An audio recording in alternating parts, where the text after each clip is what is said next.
Torch या flashlight कह लीजिए, हाथ में हो तो लगता है कितनी आम सी चीज है, पर सोचिए जब लाइट जाती है या कहीं अंधेरे में कुछ ढूंढना हो तब पता चलती है इसकी अहमियत। बिल्कुल। और आज हम इसी छोटी सी पर जरूरी चीज से जुड़े एक बड़े अपडेट पर बात कर रहे हैं। यह है फ्लैशलाइट के लिए बना नया भारतीय मानक ब्यूरो यानी BIS का स्टैंडर्ड IS 2083-2024। हाँ, तो हमारे पास जो जानकारी है वो सीधे BIS के इस नए मानक, इसकी सर्टिफिकेशन प्रक्रिया और इसके फायदों से जुड़ी हैं।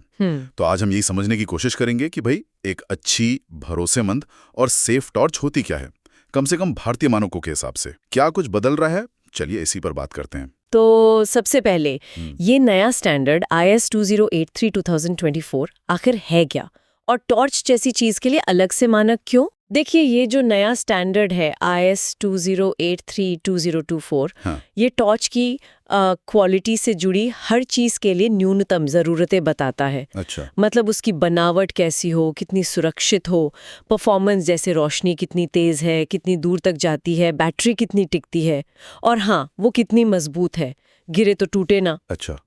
जरूरत इसलिए पड़ी क्योंकि बाजार में तो हर तरह की टॉर्च मिलती है ना, तो ग्राहक को कैसे पता चले कि कौन सी वाकई अच्छी है, सेफ है?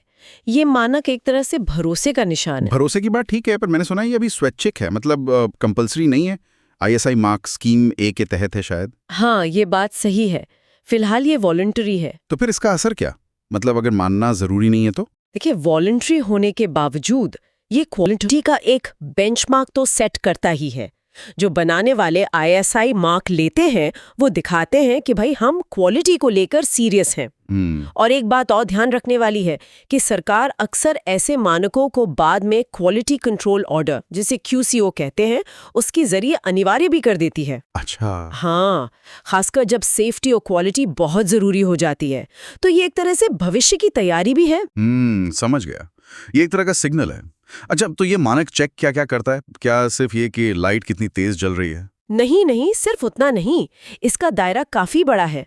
इसमें टॉर्च की बाहरी बॉडी, मतलब हाउसिंग, वो मजबूत है या नहीं, स्विच ठीक से काम कर रहा है, लेंस कैसा है, बैटरी जहाँ लगती है वो जगह सेफ है, करंट लगने का खतरा तो नहीं, मतलब इंसुलेशन वगैरह सब चेक होता है। और परफॉर्मेंस के लिहाज से? परफॉर्मेंस में तो रोशनी की तेजी, मतलब इल्यूमिनेशन इंटेंसिटी, बीम कितनी दूर तक जा रही है, बीम रेंज, और टॉर्च एक बार चार्ज करने पर या नई बैटरी से कितनी देर जलती है, यानी बर्न टाइम, ये सब टेस्ट होता है।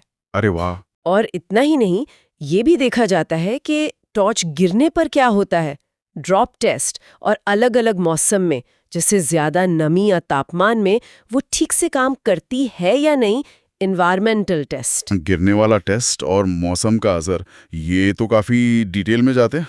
मतलब सिर्फ उजाला नहीं, बल्कि एक टिकाऊ साथी चाहिए। बिल्कुल, खासकर इमरजेंसी में तो ये बहुत जरूरी है कि टॉर्च भरोसेमंद हो। सही बात है। अब देखिए, इस मानक को पास करने और ISI मार्क लेने का एक पूरा प्रोसेस है। हाँ, वो कैसे होता है? बनाने वालों को, मतलब मैन्युफैक्चरर्स को, पहले BIS के पोर्टल पर ऑनलाइन अप्लाई करना होता है।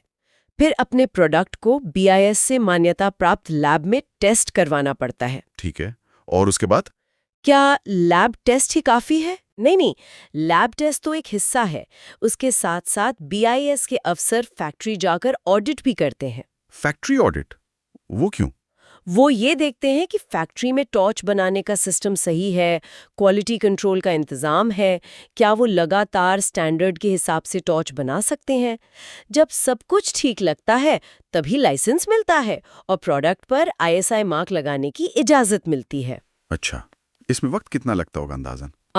आमतौर पे मान के चलिए 30 से 60 दिन लग जाते हैं। प्रोसेस थोड़ा लंबा लग सकता है, पर क्वालिटी पक्की करने के लिए जरूरी भी है। हाँ, ये तो है। तो इसका सीधा फायदा तो हम जैसे खरीदने वालों को है कि हमें पता है कि ये टॉर्च जांची परखी है, सेफ है। लेकिन जो बना रहे हैं उनके लिए क्या फायदे हैं? उनके लिए भी बहुत फायदे हैं। सबसे बड़ा तो यही कि बाजार में उनकी इज्जत, उनकी क्रेडिबिलिटी बढ़ती है। हाँ, वो तो है। ग्राहक भरोसा करते हैं।